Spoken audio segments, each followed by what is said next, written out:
Traffic OC চিন্ময় ব্যানার্জি তিনি কখনো মানবিক, আবার তিনি কখনো কঠোর ট্রাফিক ওসি। স্কুল টাইমে যখন স্কুলের কচিকাচারা রাস্তা পারাপার করতে পারে না স্কুলের সময়, তখন তাদেরকে একেবারে নিজের সন্তানের স্নেহে রাস্তা থেকে এপার ওপার করে দেয়, যাতে এই ছোট্ট বাচ্চাটি কোনো দুর্ঘটনার মুখে না পড়ে। এই মানবিকতা আমরা বারবার দেখেছি। স্কুলের বাস যখন আটকে থাকে সিগন্যালে, স্কুলের সময়ে তাদেরকে স্কুলে ঢুকতে হবে, ট্রাফিক ওসি চিন্ময় ব্যানার্জি তিনি সমস্ত সিগন্যাল দাঁড় করিয়ে, মানুষদেরকে দাঁড় করিয়ে স্কুলের বাসকে তার সময় মতো স্কুলে পৌঁছে দেওয়ার সুযোগও তিনি করে দেন।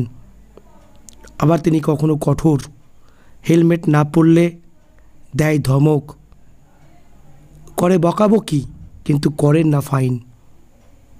কারণ ট্রাফিক ওসি চিন্ময় ব্যানার্জি বলেন, মানুষকে সুযোগ দেওয়া দরকার, ফাইন করলে আর কি হবে, হয়তো সে ফাইনটা পূরণ করবে, কিন্তু এই ভুল আবার দ্বিতীয়বার করবে। তাই আমরা প্রশাসন চাই মানুষকে সচেতন করে তার ভুলকে সংশোধন করিয়ে দেব। দেখতে পাচ্ছেন হেলমেট পরছে না, তাকে কেমনি বকছেন তিনি। এই দেখুন আবার গেলেন লাঠি তেড়ে, কেন হেলমেট পরেনি, হেলমেট থাকতে কেন হেলমেটটা পরছে না, দুর্ঘটনা হলে প্রাণটি যাবে চলে, বাড়িতে বাবা মা স্ত্রী সন্তান অপেক্ষায় রয়েছে, ঘরের মানুষটা ফিরবে তো। তাই প্রশাসন চায় কারোর অকারণে প্রাণটা না চলে যায়। প্রশাসন চায় এই শহরের মানুষ যাতে সর্বক্ষণ সুরক্ষিত থাকে।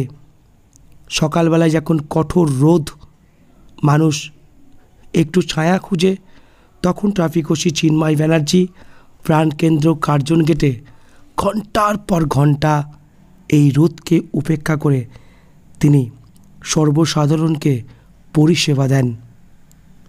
এই কারণে আমরা বলছি, তিনি কখনো মানবিক, আবার তিনি কখনো কঠোর হাতে দমন করেন তার কাজ। কেন হেলমেট পরছেন না আপনারা?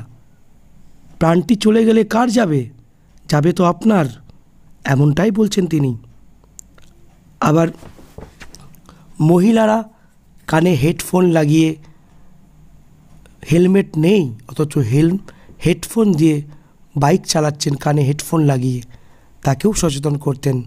বলছেন, বোন হেডফোনটা খুলুন, হেলমেটটা পরুন। কেউ কেউ সাইকেল নিয়ে যাচ্ছে ফোন করতে করতে, যদি ঘটে যায় বড় ঘটনা।